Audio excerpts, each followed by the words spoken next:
a tratar. ¿Se fue la diapositiva?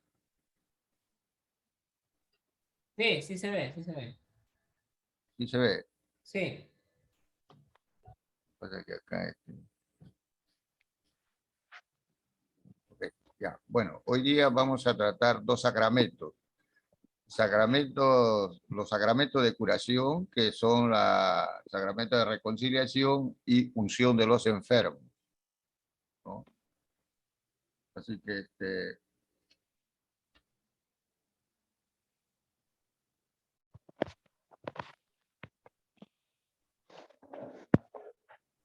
¿por qué se llaman sacramento de curación? Se le llama así porque devuelven la salud del alma con la fuerza del Espíritu Santo a través de la iglesia, ¿no? O sea, cura, sana. Estos sacramentos nos sana de, de la salud, nos devuelve la salud del alma. También se le llama sacramento de penitencia, ¿no? Sacramento de reconciliación, también se le llama sacramento de reconciliación, sacramento de la confesión, también. Pero quiero hacer yo un breve análisis de lo que es el sacramento de la reconciliación. Hace poco hemos visto la grandeza del sacramento del bautismo. Qué maravilla de sacramento, ¿no? Pero no podemos olvidar que aunque el bautismo borre nuestros pecados, sin embargo, siempre queda en el fondo esta inclinación del ser humano al pecado. Y todos los días debemos pedir perdón al Señor porque he pecado mucho de pensamiento, palabra, obra y omisión. Es lo que nos recuerda el acto penitencial en la misa, para poder purificarnos de los pecados cometidos. Después del bautismo, el Señor nos dejó este sacramento de la reconciliación, o más conocido como la confesión, ¿no? Tengamos pues presente desde el inicio dos cosas: que solo Dios puede perdonar y que Dios ha dado ese poder de perdonar también a su iglesia a través de los sacerdotes. Los protestantes nos atacan a los católicos porque se confiesan con hombres en lugar de hacerlo solo con Dios. En esto muestran un desconocimiento de aquel momento solemne de la aparición de Jesús a sus apóstoles el día de la resurrección. Él les volvió a decir: la paz esté con ustedes. Así como el Padre me envió a mí, así yo los envío a ustedes. Dicho esto, solo sopló sobre ellos. Reciban el Espíritu Santo. A quienes ustedes perdonen, queden perdonados. A quienes no libren de sus pecados, queden atados. Eso está en Juan 20, versículos 22 y 23. Es la primera, el primer domingo que se le presenta el Señor resucitado a los apóstoles. Entonces, no se trata pues de que los hombres se arroguen el poder de perdonar. Se trata de que el mismo Hijo de Dios, a quien el Padre ha dado poder para juzgar y perdonar, confirió ese poder al colegio apostólico a través de ellos, a la iglesia, ya que sería inconcebible que cuando ellos muriesen, ¿no?, terminara ese poder en la tierra. A la iglesia se le ha dado ese poder y ella lo administra según las normas que ella cree conveniente, dentro de la realidad del hecho de que ella es depositaria del poder de perdonar. Por otra parte, no creemos que la iglesia como tal tiene ese poder como algo propio. La iglesia dispensa el poder como instrumento de Cristo. Cuando el sacerdote dice, yo te absuelvo, es Cristo que absuelve. La iglesia es el instrumento de Cristo para impartir el perdón. Tampoco hay que olvidar que el pecado del cristiano tiene una dimensión eclesial. Es un pecado de un miembro de la iglesia en lugar de colaborar en su edificación y desarrollo interno. Viene a ser un parásito, un parasitario y quizás una fuerza que actúa en contra del desarrollo de la iglesia. ¿Por qué hay tantas deficiencias en la iglesia? ¿Son de ella o son nuestras? Le echamos la culpa a la iglesia, pero todas esas deficiencias provienen del comportamiento de los cristianos. Y no debemos arrepentirnos y confesar esas deficiencias y pecados.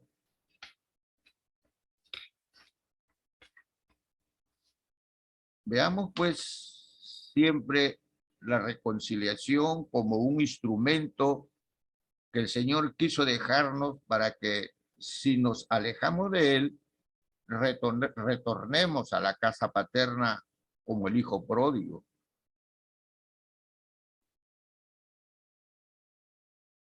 Entonces siempre decimos esta frase, ¿no? Yo confieso que he pecado mucho de pensamiento, palabra y omisión. Dios lo hizo todo bien. Ya vimos anteriormente que Dios lo hizo todo bien. En el capítulo 1 del Génesis se repite 6 veces el mismo estribillo. Y vio Dios que estaba bien. En Génesis 1, 4, 10, 12 versículos, ¿no? Y al final de la creación, después de crear al hombre, nos dice, vio Dios que todo cuanto había hecho estaba muy bien. Génesis 1, 31. ¿Y por qué están las cosas tan mal si Dios ha hecho todo bien? El pecado trastocó los planes de Dios. El hombre recién creado salió a la vida como un carro nuevecito recién salido de la tienda, de la fábrica. Y el carro se precipitó en el abismo y se desbarató. El pecado del hombre fue la fuente de los males. El agua pura se contaminó ya en la misma fuente. No hago el bien que quiero, sino el mal que no quiero. Nos dice San Pablo. En el capítulo 7 de la carta a los romanos, nos presenta una radiografía de lo que pasa dentro de nosotros. Está a mi alcance querer el bien, pero no realizarlo. Y de hecho, no hago el bien que quiero, sino el mal que no quiero. Por lo tanto, si hago lo que no quiero, no soy yo quien está haciendo el mal, sino el pecado que habita en mí. Es que el pecado nos llega a dominar y domina todo nuestro ser. Por eso es que hacemos el mal que no queremos y no hacemos el bien que sí queremos. Y sigue diciendo San Pablo, Descubro entonces en mí mismo esta estructura. Queriendo hacer el bien, me sale el mal al paso. En lo íntimo de mi ser, me complazco en la ley de Dios, pero veo en mis miembros otra ley que está luchando contra la ley de mi espíritu y que hace de mí un prisionero sometido a ese imperio del pecado que está en mis miembros. Romanos 7, 21 y 23. El hombre cuando examina su corazón comprueba su inclinación al mal. Dios creó al hombre a su imagen y semejanza, con capacidad para conocer, amar y amar a su creador. Y lo creó no en solitario, sino hombre y mujer. Pero abusó de su libertad, levantándose contra Dios, y el pecado lo corrompió. El hombre, en efecto, cuando examina su corazón, comprueba su inclinación al mal y se siente anegado por muchos males que no pueden tener su origen en el Creador. Es esto lo que explica la división íntima del hombre. Toda vida humana se presenta como lucha y, por cierto, dramática entre el bien y el mal, entre la luz y las tinieblas. Y las consecuencias del pecado son a nivel personal y a nivel social y eclesial. ¿Por qué está la humanidad envuelta en tantos problemas? ¿Por qué la iglesia no tiene más vitalidad? Siempre nos encontramos con el pecado como causa.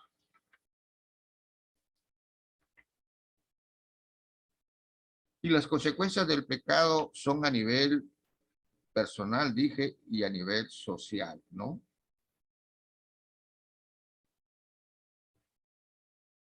Desdichado de mí, ¿quién me libera de mi condición presente, que no es más que de muerte? Dice San Pablo en Romanos 7, 24.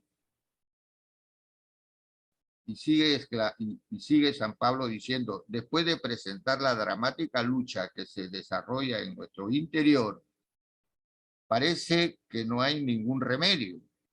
Parece que somos instrumento de muerte. El horizonte está cerrado sin que se vea siquiera el parpadeo de las estrellas. Algunos existencialistas definirán al hombre como un ser para morir. Algo así podríamos ver en nuestro interior. Pero ¿es así realmente? San Pablo continúa después de su exclamación quejumbrosa. Dice, gracias sean dadas a Dios por Jesucristo nuestro Señor.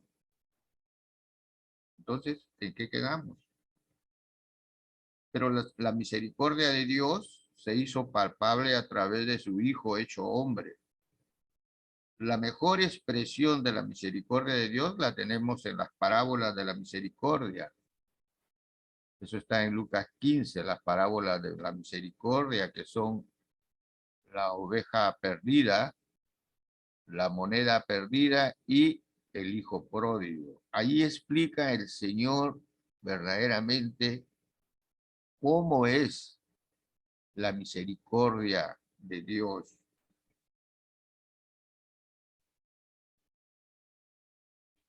Si Dios está con nosotros, ¿quién estará contra nosotros?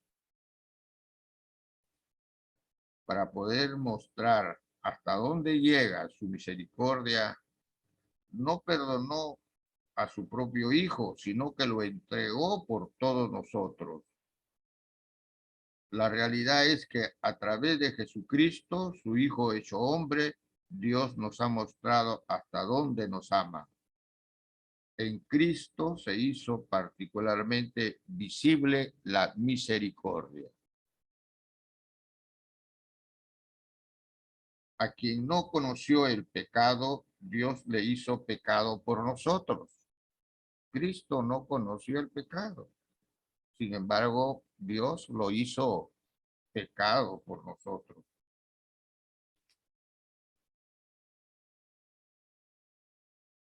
La expresión máxima de la misericordia de Dios la tenemos en la muerte de Jesús en la cruz. Jesús murió, entregó su vida por amor. Y no hay amor más grande que el que dio la vida por todos nosotros. Entonces, estas parábolas de la misericordia explican el amor y la misericordia de nuestro Señor hacia toda la humanidad, que entregó a su propio Hijo hasta la muerte para que nosotros tengamos vida y vida en abundancia. Volvamos entonces, queridos hermanos, a las diapositivas, ¿no? La confesión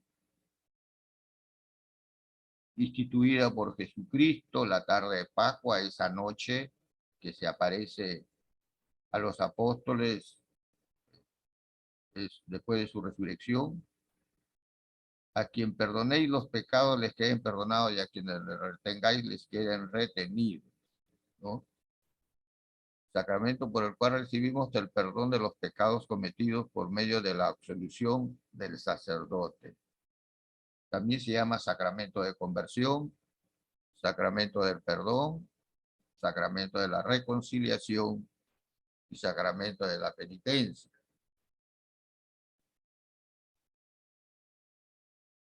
Gracias y favores especiales de este sacramento. Se obtienen 3 gracias o favores especiales. Nos devuelve o aumenta la gracia santificante de la amistad con Dios. Claro, al momento de pecar pierdes la gracia, la amistad con Dios, pero este sacramento te la devuelve, esa amistad con Dios que es la gracia. También nos da la fuerza especial para rechazar el pecado y las tentaciones. Y nos da asco y antipatía por todo lo que sea ofender a Dios, ¿no? Los actos del penitente, o sea, del que se confiesa. El sacramento de la reconciliación está constituido por 3 actos realizados por el penitente y por la absolución del sacerdote. Primero, contrición de corazón o arrepentimiento. Nos tenemos que arrepentir del mal, del pecado, de la ofensa que hemos hecho, ¿no? Arrepentidos. 2, confesión de boca o manifestación de los pecados al sacerdote. Tenemos que confesar, tenemos que manifestar el pecado que hemos cometido. Y 3, satisfacción o propósito de realizar la reparación y las obras de penitencia. O sea, la penitencia tenemos que realizarla para que se vea consumado el sacramento, ¿no? Y la reparación también del mal. Son 3 actos que tiene que cumplir el penitente. Ventajas. Libera de muchos males, ¿no? Cuando nos confesamos, nos libera de todos los males que hayamos cometido. Facilita la reconciliación con Dios. Nos reconciliamos con el Señor, nos reconciliamos con los hermanos y con Dios, por supuesto, ¿no? Ayuda a enfrentarse a sus pecados, asumir culpa y responsabilidad.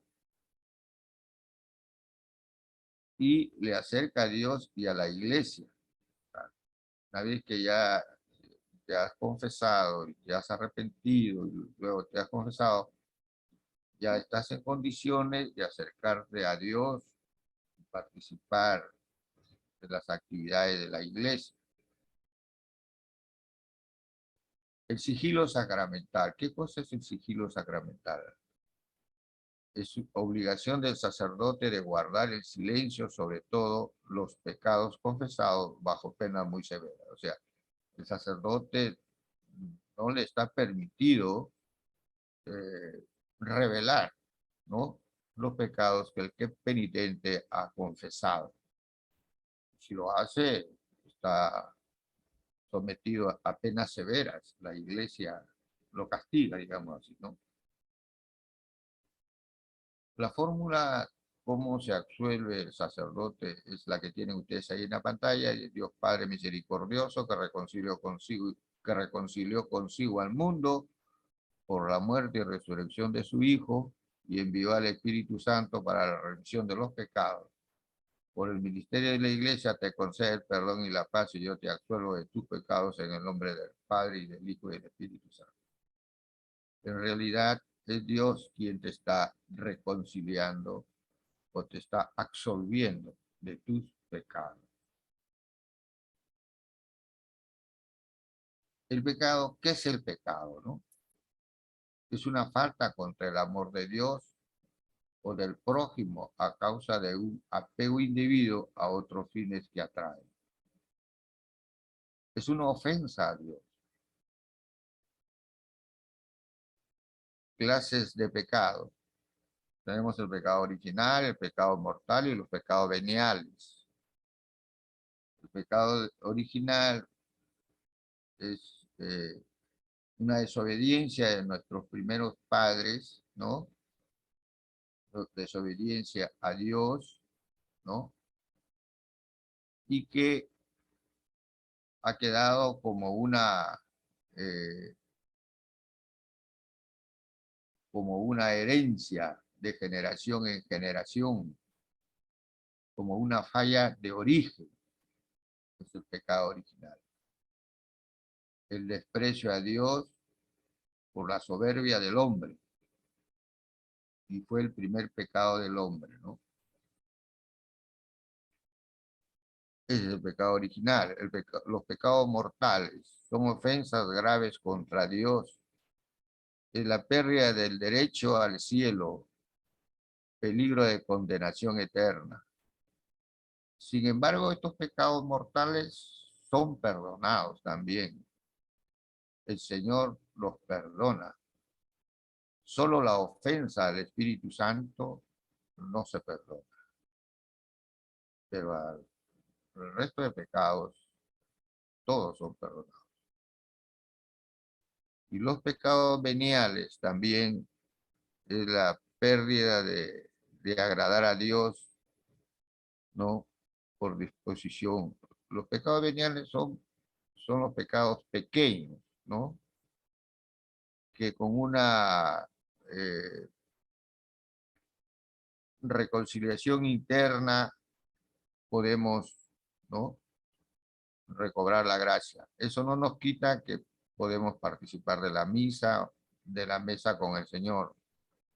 Podemos participar, pero tenemos que hacer una reconciliación interior por estos pecados pequeños.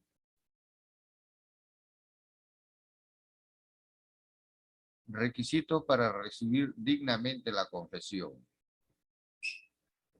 El penitente tiene que hacer su examen de conciencia, la contrición o arrepentimiento, propósito de enmienda, decir los pecados al confesor y cumplir la penitencia. Examen de conciencia es recordar los pecados cometidos, pedir ayuda a Dios y recordar los mandamientos. O sea, tomar conciencia de los males, de las ofensas, de los pecados que hemos cometido. Contrición o dolor de corazón. Tristeza a pesar de haber ofendido a Dios, ¿no? Esta puede ser perfecta o imperfecta. Tristeza por ofender a Dios por ser el que es, propósito de confesarse y evitar el pecado.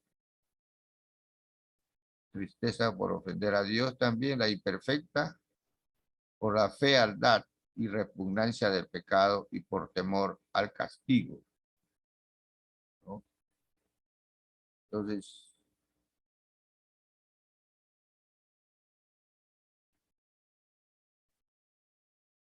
cualidades del arrepentimiento. Arrepentimiento de todos los pecados. No debo ser solo interior, sino del alma también, ¿no?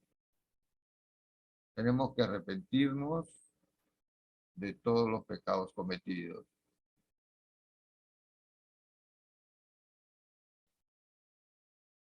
Propósito de enmienda. Firme resolución de nunca más pecar y ofender a Dios.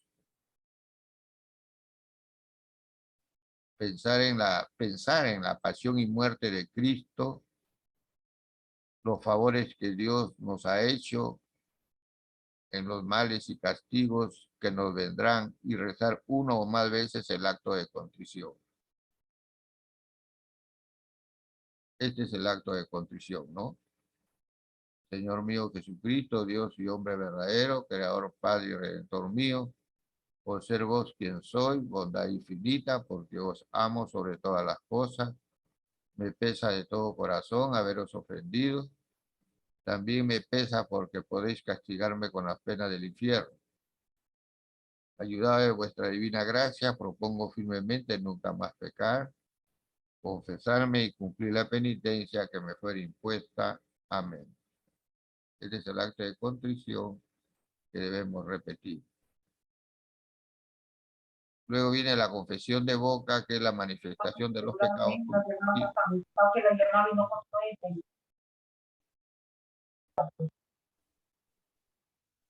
¿no? Es la manifestación de los pecados cometidos sin mentir para recibir la absolución.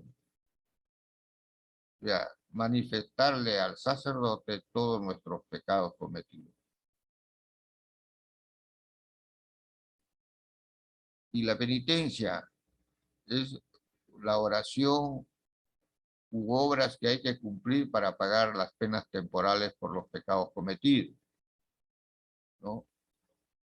Generalmente los sacerdotes te mandan a hacer oraciones en reparación del pecado o de los pecados cometidos.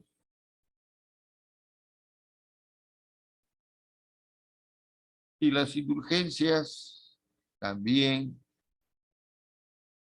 estas indulgencias son autorizadas por el Vaticano cada cierto tiempo. Es un perdón temporal por pecados ya perdonados por medio de la Iglesia.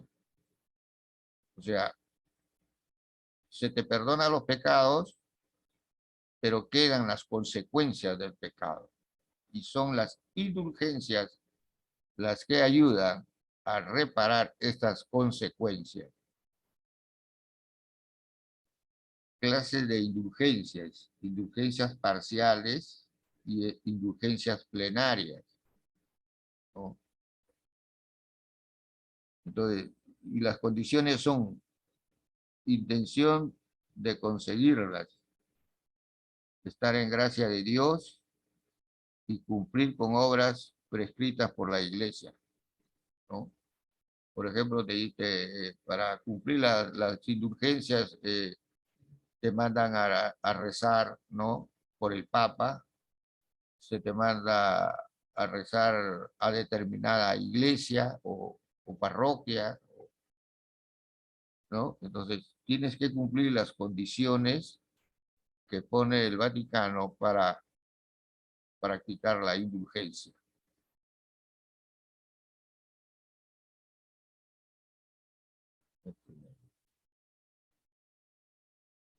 Bien. Si hubiera alguna pregunta.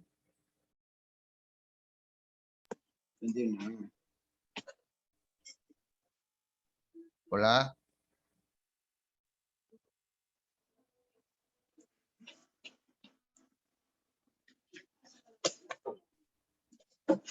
para pasar al siguiente sacramento, que es el sacramento de la unción de los enfermos.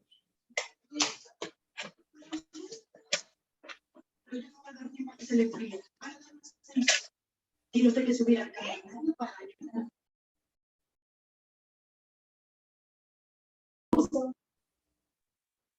Quiero mostrarles.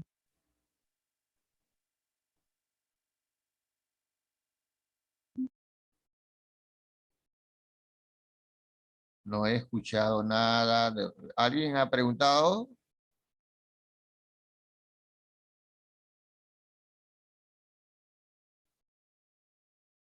Bueno, la pregunta la dejamos para el final. Vamos a pasar al sacramento de la unción de los enfermos.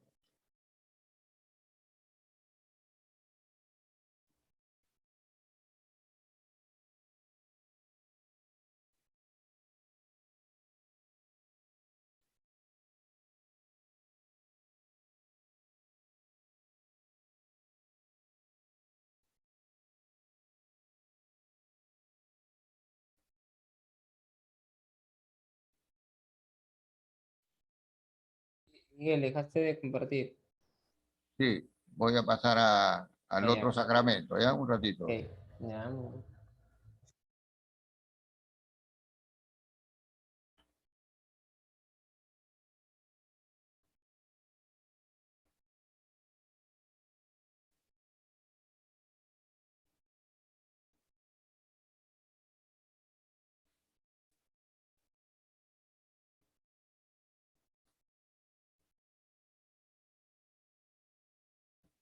Ya.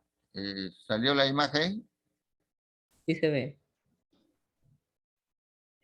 Muy bien, Sí se ve, sí se ve. correcto.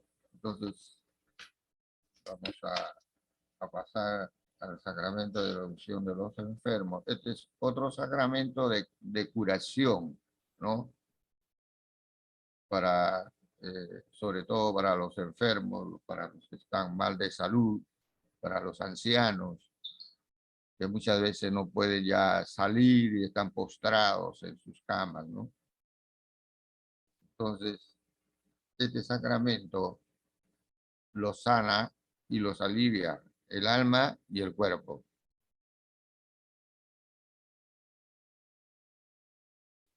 Es el sacramento que tiene por fin conferir una gracia especial al cristiano aquejado por la enfermedad grave o la debilidad de la vejez. El rito de la unción de los enfermos consiste en ungir con óleo bendecido la frente y las manos del enfermo junto con la oración correspondiente, ¿no? Entonces, con la sagrada unción de los enfermos y con la oración de los presbíteros, toda la iglesia entera encomienda a los enfermos al Señor, sufriente y glorificado, para que los alivie y los salve. Incluso los anima a unirse libremente a la pasión y muerte de Cristo y contribuir así al bien del pueblo de Dios. La enfermedad puede conducir a la angustia, al repliegue de sí mismo, a veces incluso a la desesperación y a la rebelión contra Dios. Puede también hacer a la persona más madura, ayudarla a discernir en su vida lo que es, lo que no es esencial para devolverse a lo que sí lo es. Con mucha frecuencia la enfermedad empuja a una búsqueda de Dios, un retorno a Él.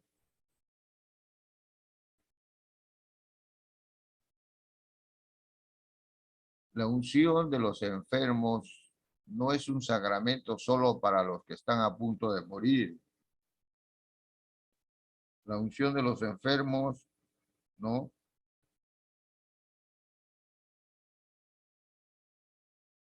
es para aquellos que están a punto de morir, pero no solo para ellos. Por eso se considera tiempo oportuno para recibirlo cuando el fiel empieza a estar en peligro de muerte por enfermedad o vejez.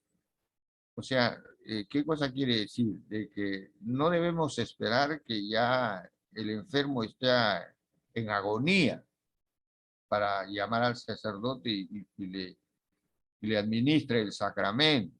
No, eso se puede hacer en los momentos en que está enfermo, está quejado por una enfermedad, está consciente, pero entonces se le puede llevar al sacerdote para que le administre el sacramento. O sea, no esperar la última.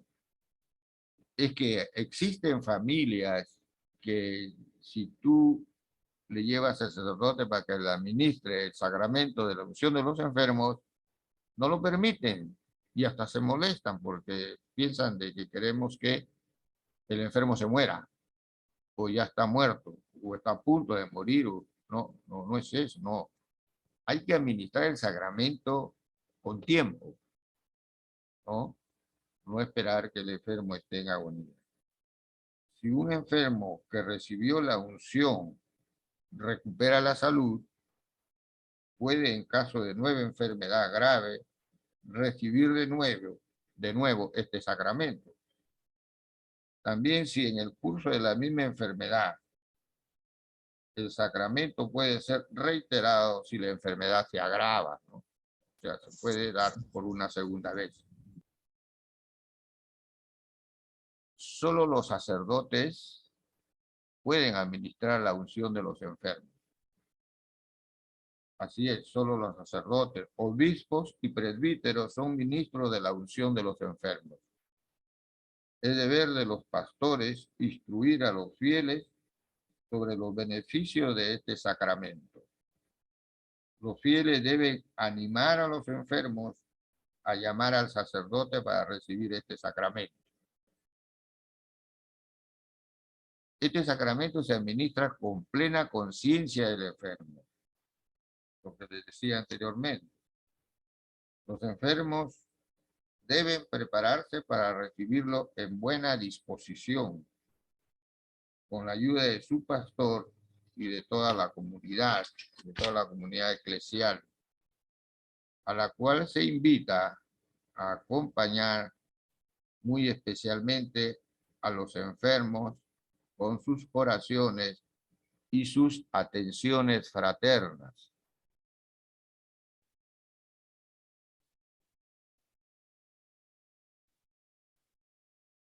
Los efectos que se consiguen con la unción de los enfermos son un don particular del Espíritu Santo, la unión a la pasión de Cristo y el perdón de los pecados, una gracia eclesial y una preparación para la muerte, para la partida.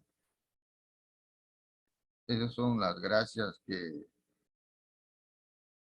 conseguimos con el sacramento de unción de los enfermos, ¿no? Muchos familiares piensan que este sacramento es para los que están ya en agonía, ¿no? No lo hacen más antes por ignorar que este sacramento se administra con plena conciencia del enfermo.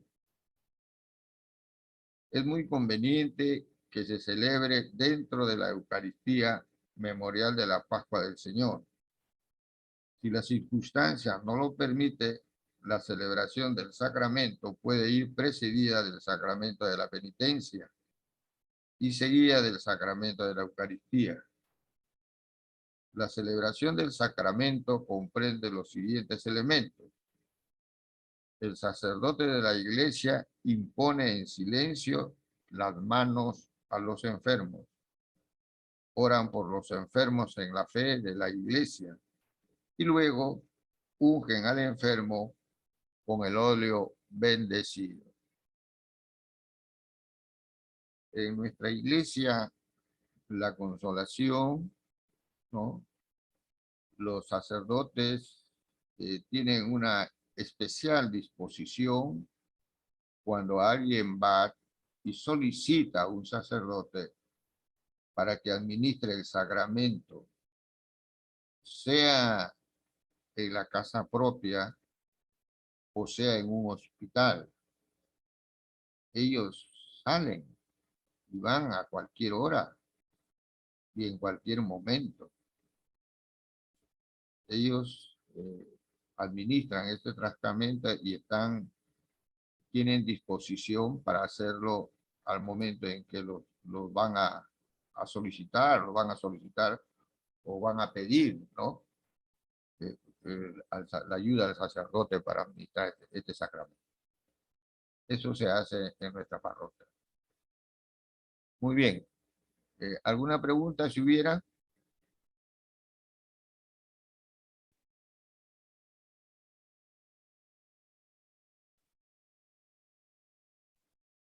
¿Ninguna? ¿Alguien que quiera de repente preguntar o acotar algo respecto al sacramento de la unción de los enfermos?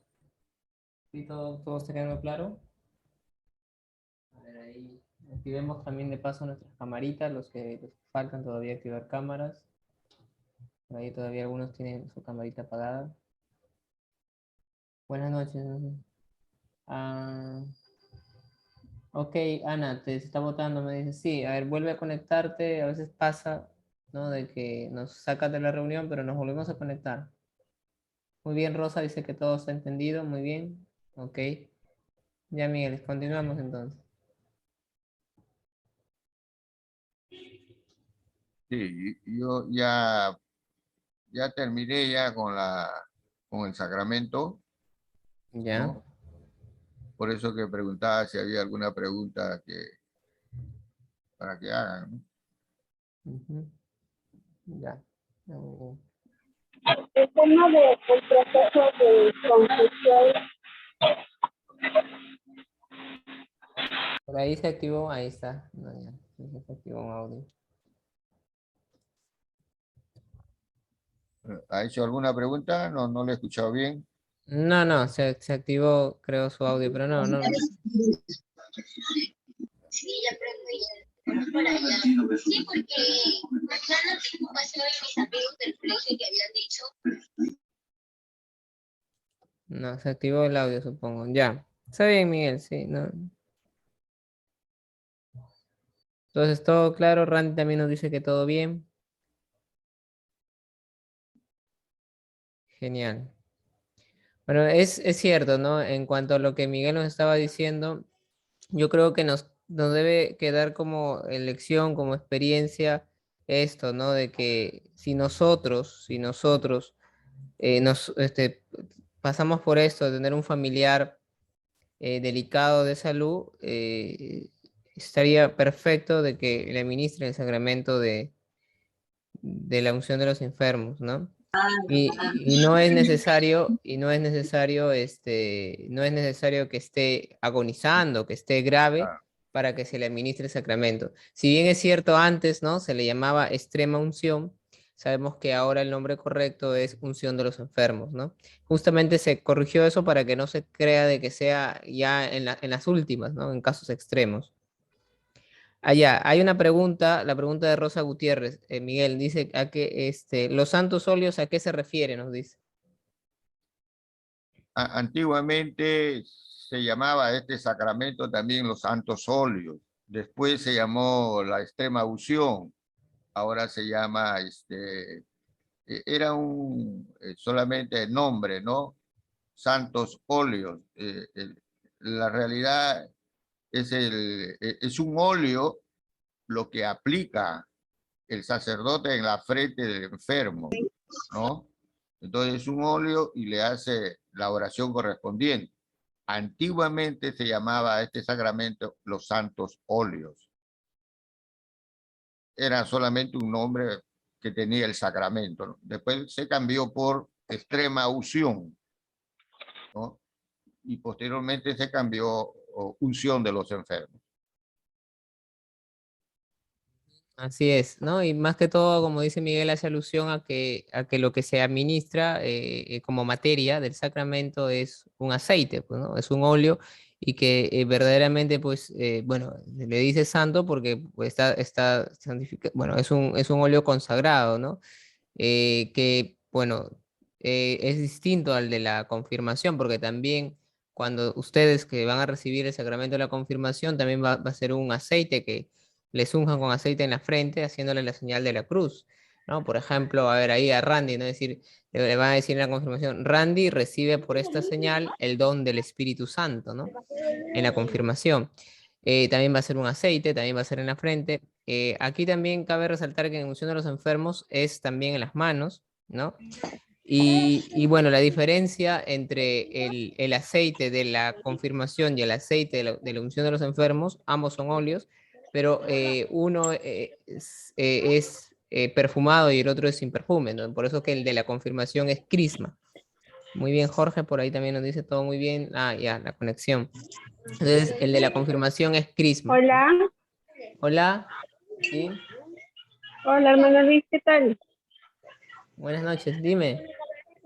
Yo justo quería compartir, recién nos ha pasado eso con mi abuelita, que falleció hace 10 días, y yo presencié unción de los enfermos, porque llamamos al padre, le hicieron 2 veces, una cuando estaba más consciente y otra cuando ya se podría decir estaba en la etapa final.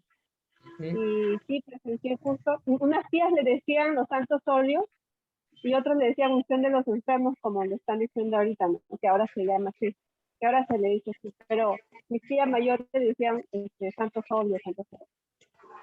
Y sí, llegaron a hacerle con lo que acaban de mencionar, todo este proceso de oración, y después, a los 3 días de haberle hecho, mi abuelita falleció, a los 3 días. Mírame. Y luego, bueno, y ahorita sí, fue era como que nosotros nos sentíamos necesario que le vuelvan a hacer, porque a pesar que ya lo habían hecho, porque ya veíamos que mi abuelita ya estaba como que ya empezando a sufrir, decidimos volver a llamar un padre, la consolación justo, que le hizo unción de los enfermos. Y nos da como, nos quitábamos nosotros como familia que era necesario, nos sentíamos esa necesidad. Es algo que no se puede explicar, pero nos hacerle ese sacramento a mi abuelito. Y luego a los 3 días, como le digo, falleció y le notó una tranquilidad también a mi abuelito. Muy bien, gracias. Gracias por compartir tu experiencia. Y es cierto, ¿no? Entonces, que nos quede, como te digo, a todos de lección de que eh, una, que como bien ya lo comentó, se puede recibir más de una vez, ¿no? O sea, y Miguel también lo decía, más de una vez se puede recibir. O sea, no es que solamente una vez, se puede recibir más de una vez el sacramento de la unción de los enfermos. Y qué bien, pues, ¿no? Qué bien que podamos acudir a él sin el miedo de que, por ejemplo, ¿no? Como ya también lo expresaba Miguel, de que no, es que si ya traigo al padrecito, entonces le da el sacramento, le pone los óleos y se nos muere, ¿no? Se va a morir, no, no. O sea, no hay que ir con ese miedo más bien, sino más bien todo lo contrario. Y como ya nos contaba, ¿no? O sea, se puede recibir más de una vez y bueno, ¿no? Que lo podamos solicitar, que no esperemos cuando ya no haya conciencia, que también se puede hacer, pero lo recomendable es que más bien la persona que lo reciba esté consciente a la hora que lo reciba. Es más, si se puede acompañar con otro sacramento que es el de la confesión, pues bienvenido sea, porque los dos son los sacramentos de sanación o curación. Entonces, los dos pueden ser. Ahora, Anthony, ante la pregunta que nos dices, claro, definitivamente tiene que estar bautizado, la persona tiene que estar bautizado, eso sí. De ahí de repente quizás no haya hecho la primera comunión, quizás no ha hecho tampoco la confirmación, eso ya es indistinto. Si no lo ha hecho, igual lo puede recibir, pero sí requisito tiene que estar bautizado, eso sí. Porque recuerda que el bautismo es el primer sacramento que se recibe, es la puerta para los demás sacramentos. Entonces sí, te tendría que estar primero bautizado, ante la pregunta que nos hace Anthony y Karim, ¿no? Sí, tendría que estar bautizada la persona, ¿no? Y bueno, los ministros, ya también lo dijo Miguel, el sacerdote, el obispo, pueden administrar el sacramento de la unción de los enfermos, ¿no? Y ya decíamos que el aceite distinto con el de la confirmación, ante también la pregunta que nos hacían, es diferente, no es el mismo. Como te digo, en el caso de la confirmación se le llama crisma, ¿no? En el caso de la unción de los enfermos, pues esto, ¿no? O el santo, los santos óleos, y en el caso de la confirmación, crisma. Por eso que otro nombre que recibe la confirmación es crismación. Bueno, eso. Y bueno, en el anterior sacramento, en la confesión, sí, ¿no? También por ahí lo que me están escribiendo, sí, es cierto, ¿no? Saber de que en el sacramento de la confesión no nos estamos confesando con el sacerdote tal, fulanito de tal, ante el sacerdote tal, no, es ante Cristo, ¿no? Él está actuando en la persona de Jesucristo. Bueno, en todos los sacramentos, el ministro actúa en nombre de Jesucristo, ¿no? Por eso que en la confesión, en la absolución, dice, ¿no? Yo te absuelvo, o sea, él te absuelve, sí, pero no porque por poder de él, porque él quiere, porque él es buena gente, ¿no? Yo te absuelvo, pero en el nombre del Padre y del Hijo y del Espíritu Santo. O sea, te absuelve en nombre de Dios. Y esto de que yo me puedo confesar, ¿no? Directamente, como dicen por acá, no sé, yo directamente con Dios a solas en mi cuarto, en mi intimidad, Dios me escucha. Claro, definitivamente Dios te escucha, ¿no? Eso sí, pero ahora eso no se discute, Dios te escucha. Dios es rico en misericordia, Dios es rico en misericordia, Dios te perdonará, si es que estás verdaderamente arrepentido. Pero ahora, al revés, ahora dicho al revés, ¿tú cómo vas a tener la certeza de que te perdonó?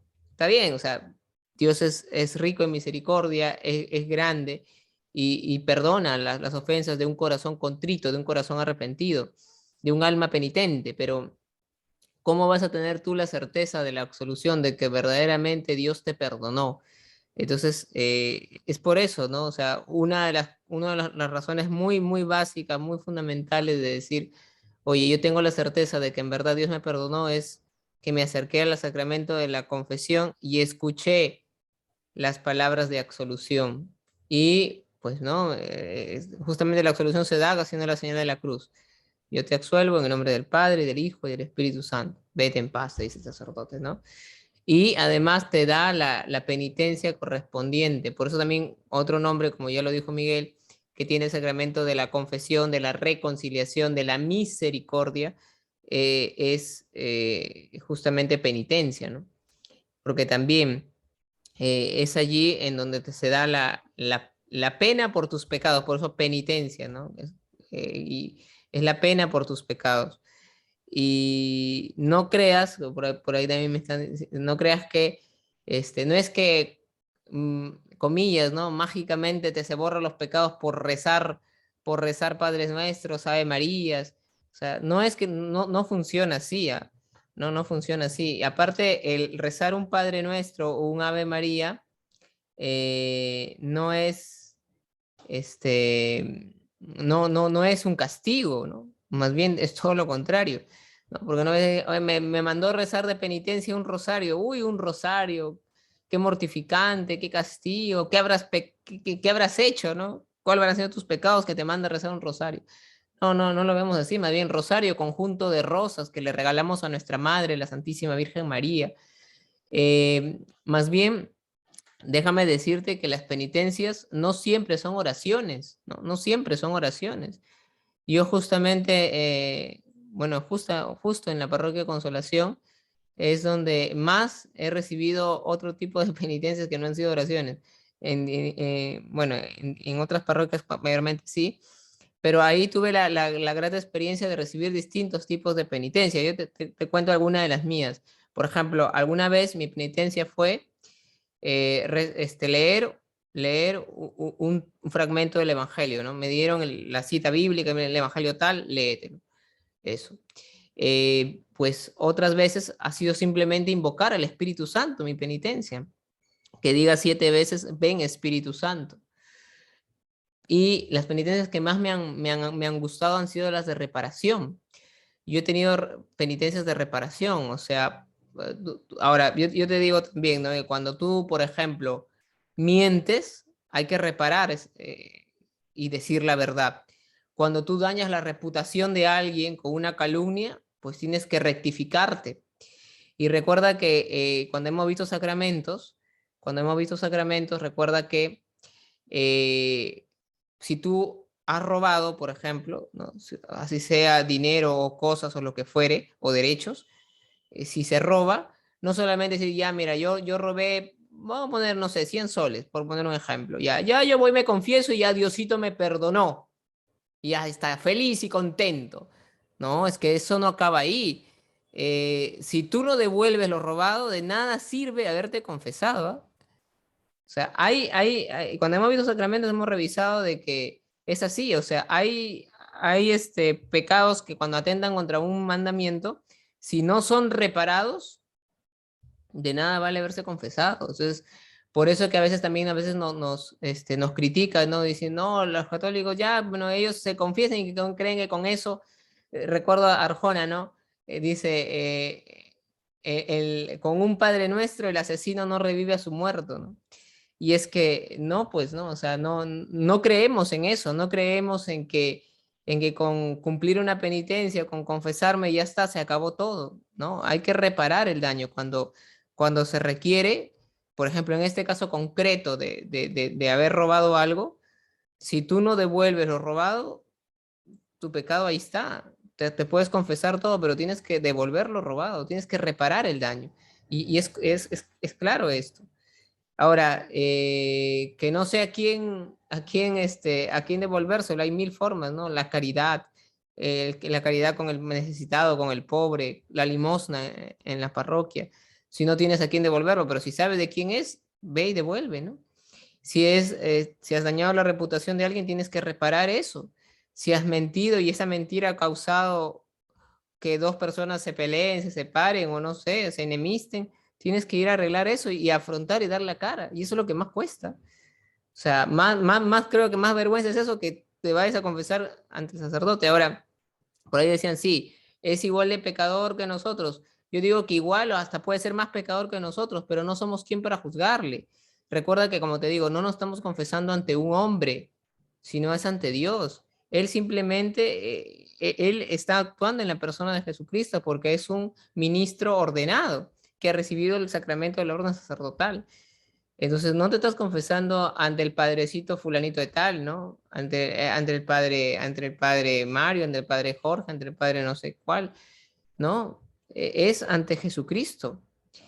Y él es el que le dio el poder a los apóstoles, como ya Miguel nos contaba hoy, en el texto bíblico, ¿no? De que le dice, a los que ustedes perdonen los pecados les quedarán perdonados y a los que no les quedarán retenidos.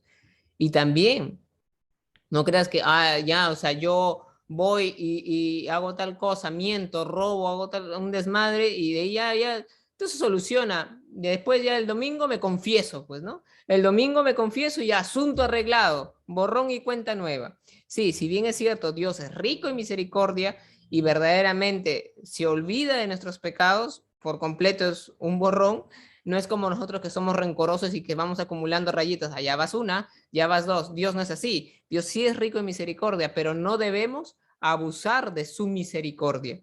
Y las cosas no funcionan así. No es que ya yo toda la semana me porto mal, peco, hago todo lo que quiero, porque llega el domingo y ya está. Me confieso y asunto arreglado. En primer lugar, nadie te garantiza que llegues al domingo. Porque nadie tiene la vida comprada. Todos sabemos el día que hemos nacido, pero no sabemos el día que vamos a morir, ¿no es cierto? Entonces, en primer lugar, no tienes por seguro de que vas a llegar al domingo a confesarte porque no sabes si vas a llegar con vida para empezar el domingo. Luego, como requisito fundamental para confesarte es el arrepentimiento. Si uno no está arrepentido, no debería acercarse al sacramento de la reconciliación porque es en vano y aparte de en vano, pues nada, ¿no? Más bien podrías estar cometiendo un pecado adicional, ¿no? Como sacrilegio, como burla, porque no nos estás tomando en serio el sacramento de la confesión. Y cuando nos vamos a confesar hay que decir todo al confesor, todo. Si nos olvidamos, y es otra cosa, Pero para eso, para no olvidarnos, hay que hacer un buen examen de conciencia.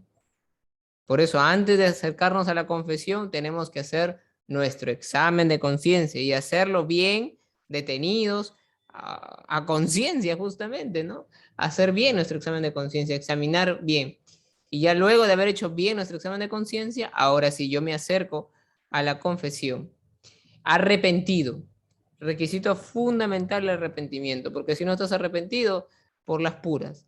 Dios solamente te va a perdonar a un corazón arrepentido, a un corazón que está dispuesto a enmendar, a corregir, a cambiar, a esforzarse.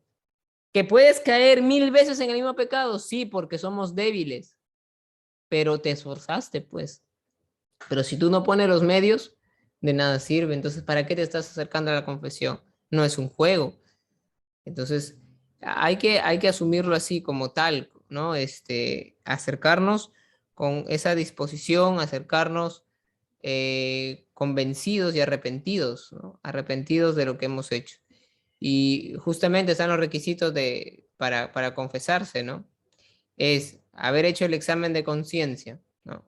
Haber revisado contra qué mandamiento se ha atentado, hacer una revisión de repente con los 10 mandamientos ahí a la mano y hacer bien tu examen de conciencia. Luego del examen de conciencia, pues obviamente también es el arrepentimiento sincero, ¿no? O sea, como te dije, el estar verdaderamente arrepentido, el dolor de los pecados, eso se llama dolor de los pecados, ¿no? Y el propósito de enmienda. Lo otro que te digo es que en verdad, ¿no? O sea, la intención de corregir, la intención de enmendar. Porque no es decir, mira, yo me confieso de haber robado de repente, no sé, pues, no sé, tanto dinero en el trabajo, pero lo voy a seguir haciendo la próxima semana. Entonces, si vas a seguir haciéndolo, ¿para qué te confiesas? No estás arrepentido, ¿no? Entonces, tiene que tener todo eso, ¿no? El examen de conciencia, el arrepentimiento, que es la contrición, el propósito de enmienda, como te digo, corregir. Si no tienes ese propósito de enmienda, entonces ya no estás cumpliendo con ese requisito. Entonces, en vano sería que te confieses. Pero no puede haber alguien que se va a confesar y que dice, ya, pero la próxima semana voy a seguir pecando en lo mismo. No hay ahí enmienda. Lo otro es decir todos los pecados del confesor. No podemos callarnos nada. Que si nos callamos algo por vergüenza, entonces más bien ahí estamos pecando porque estamos omitiendo un pecado y no lo decimos. Y más bien, además de que no es una confesión bien hecha, te sales peor de lo que llegaste. ¿Por qué? Porque te vas con todos tus pecados no perdonados, más un pecado más, por haber omitido, haber callado ese pecado. Y que no te dé pena, como siempre lo digo, que no te dé vergüenza. Así como no has tenido vergüenza para pecar como has pecado, para haber mentido como has mentido, por haber robado como has robado, por haber sido infiel a tu enamorada, a tu esposa como has sido, así como no has tenido vergüenza para eso, pues ahora no tengas vergüenza para decirlo al confesor. Y la otra es cumplir la penitencia, finalmente, ¿no? Tenemos que cumplir la penitencia. Entonces, como te digo, yo en mi caso he tenido, para mí sí, la dicha de que no siempre mis penitencias han sido oraciones, por ejemplo, ¿no? A veces han sido acciones concretas, ¿ah? Acciones concretas. Acciones concretas. A veces me han pedido hacer tal cosa o renunciar a algo.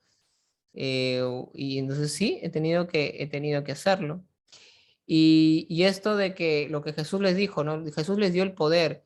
El poder no es del hombre, ¿no? O sea, el poder no es del sacerdote, sino el poder es de Dios, que le dio de Jesús, que le dio a los apóstoles de perdonar pecados y también de retenerlos. Y yo te digo, desde mi experiencia, a mí, por ejemplo, sí me han retenido los pecados. O sea, como digo, no vais a creer siempre de que ya, yo dices, peco toda la semana, llega el domingo y me confieso y se arregló. Como te digo, en primer lugar, nada te garantiza que llegarás vivo el domingo. Dos, de que en verdad puedas confesarte. De repente no hay sacerdote para confesión y de repente la cola está muy larga y ya no te confiesas. Pero luego lo otro es que también el sacerdote puede negarte la absolución. Eso sí es posible, porque ahí Jesús le dice, no, a los que ustedes les perdonan les quedarán perdonados y a los que ustedes les retengan les quedarán retenidos. Y yo tengo también esa triste experiencia, ¿no? Pero para que vean de que, o sea, es cierto, o sea, a mí me ha pasado más de una vez, ¿ah? En mi vida, de que me he ido a confesar y el sacerdote no ha admitido mi confesión, ¿no? Y me ha dicho, ve, piensa, reflexiona esto y vete y regresa otro día cuando ya estés más preparado a confesarte. Me ha pasado en la adolescencia, ya no me ha pasado ahora ya de más años, pero en la adolescencia me ha pasado. Entonces, he podido experimentar eso. O sea, no es que siempre ya el Padrecito va a escuchar mis pecados y ya está, me perdona, me absuelve y ya está, me voy feliz.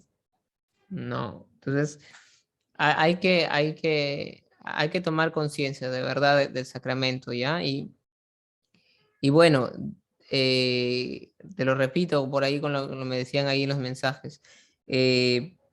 Sí, el sacerdote también se confiesa, por ahí, y ellos también, sí, ellos también se confiesan.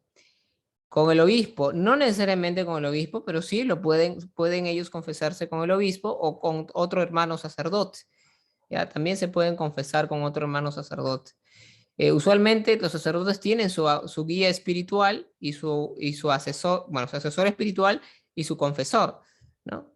Esto desde el seminario, mayormente desde el seminario suelen tener un confesor y un guía espiritual. Pero sí, ellos también tienen que confesarse, sí, también. Porque también son humanos, no son extraterrestres, son humanos y también pecan, ¿no? Y también pecan, sí, también tienen que confesarse. Y bueno, como te digo, tú no te vas pensando en que el Padrecito va a decir mis pecados, ¿no? Porque ellos tienen un compromiso que se llama sigilo sacramental, el compromiso de no decir nada de lo que tú le confieses. Así te conozca, ¿no? Así de repente el sacerdote sea amigo de la familia, ¿no? Y de repente, pues no sé, pues me voy a confesar que estoy siendo infiel a mi esposa y el Padrecito va a ir con el chisme a mi esposa a decirle que le estoy siendo infiel, no. Porque eso es secreto de confesión. A eso se llama sigilo sacramental.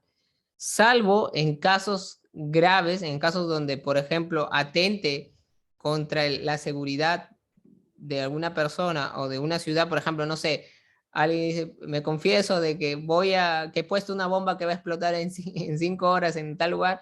No, pues no, o sea, cosas así que atentan gravemente contra la vida de alguien, ahí sí es la única forma en la que puede romper el sigilo sacramental, cuando es así de esa magnitud de gravedad. Pero de ahí el confesor no tiene por qué revelar a nadie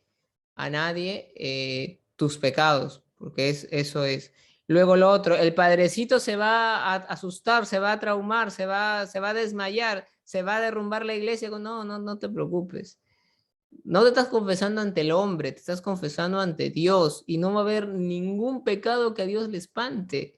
Él es Dios. O sea, vamos, lo que hagamos por más horroroso que sea, Dios sabe el alcance humano, ¿no?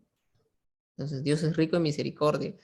Que no creas que también el sacerdote está ahí para juzgarte, no está para juzgarte. Ya, eso tampoco, porque tampoco esa es su misión. Su misión es darte un consejo, orientarte. Ahora, no siempre, no siempre te va a dar un consejo. Lo importante del sacramento es la absolución.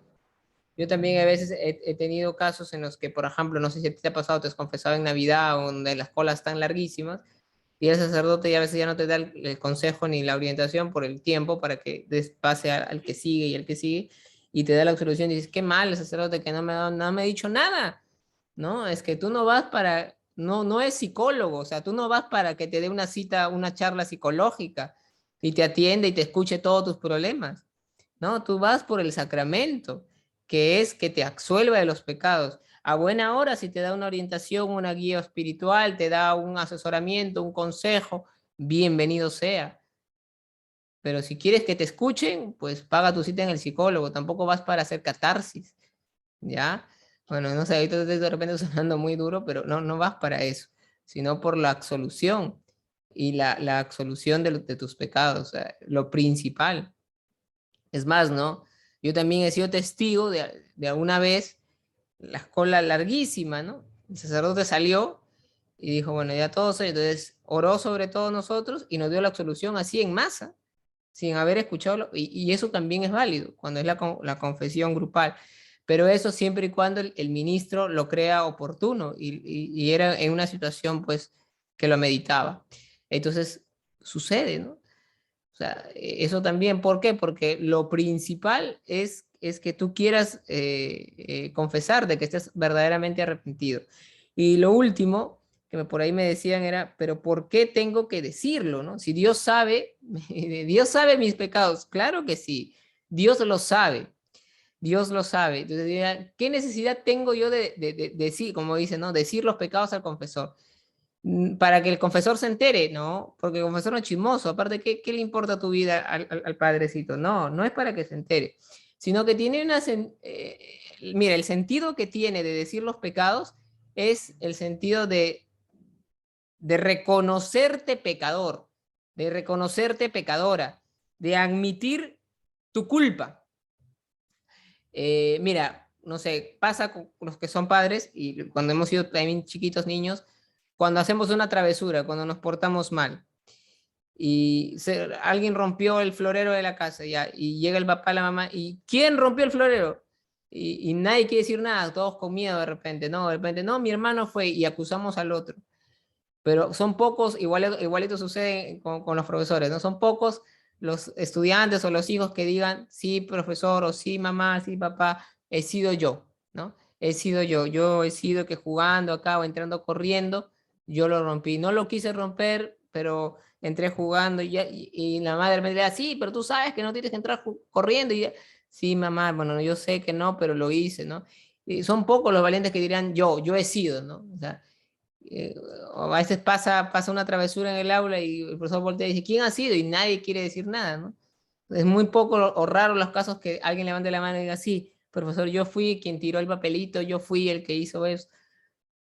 O sea, el declararse culpable de todos esos pecados es la forma de exteriorizar el arrepentimiento, es una forma de decir, aquí estoy, me reconozco culpable, me reconozco con mis limitaciones, con mis pecados, con mis miserias, y por eso acudo al sacramento de la misericordia, corazón, ¿no? Por eso tiene mucho que ver. Entonces, ese es el sentido de decir los pecados, de admitir, de decir, mira, ya, aquí estoy. ¿Y por qué de rodillas? Por eso también el gesto de estar de rodillas. No solamente porque los confesionarios son así, a veces estamos sentados, a veces sí, pero el gesto también de rodillas es por eso, es porque expresa contrición, porque expresa externamente el arrepentimiento. Entonces, el decir los pecados también te libera. No sé si te ha pasado. Cuando tú has mentido algo, pero ya cuando ya, ya no aguanto más, ¿no? No aguanto más con esta mentira, no aguanto más con engañarle así a mi novia, a mi enamorada, a mi esposa. Ya no importa, pase lo que pase, le voy a decir la verdad, le voy a decir que yo fui o le voy a decir que sí, que le soy infiel. A ver, ¿cuántos se atreven a eso, no? Entonces, pero en verdad, ahí una vez que lo dice, oye, ya me siento más libre, ¿no? Como que qué alivio, ya no importa, o sea, ya sé, tengo que asumir las consecuencias, pero que ya me siento más libre, ya me siento más aliviado, ¿ves? Es que hay eso, ¿no? Porque te has reconocido y eso requiere humildad, ¿no es cierto? Reconocer que uno metió la pata, que uno equivocó, que uno erró, que uno pecó, es un gesto también de humildad. La humildad es la capacidad de reconocer tus virtudes y limitaciones. Aquel que es humilde sabe reconocer sus debilidades, sus limitaciones, pero también sus virtudes. Entonces, eso. Yo creo que está bastante claro ya con todo lo que Miguel ha ido compartiendo de los dos sacramentos, con las preguntas que ustedes han dicho, con lo que yo también he podido complementar ahorita aquí. Bueno, entonces a ponerlo en práctica. Recuérdense que todos tenemos que estar confesaditos, bueno, excepto los que se van a bautizar, porque los que se van a bautizar no tienen por qué confesarse, ¿no? Pero de ahí, todos los que van a hacer su primera comunión o su confirmación de ustedes, todos tenemos que estar confesados ese día. Así que ya anda haciendo tu examen de conciencia. Ya anda viendo hacer tu examen de conciencia y en verdad que te duela. En verdad que vea esa contrición, ese propósito de enmienda, ese dolor de los pecados. Bueno, entonces ahí estaría todo. No sé si Miguel quiere agregar algo más o ya despedirnos. Miguel de repente hace la oración final o no sé.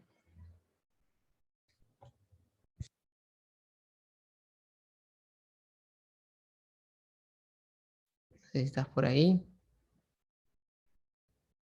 Miguel, ¿me escuchas? No sé si estás por ahí. Bueno, no sé, ahí todo queda claro para ustedes. Yo creo que no sé si hay alguna alguna pregunta, alguna duda.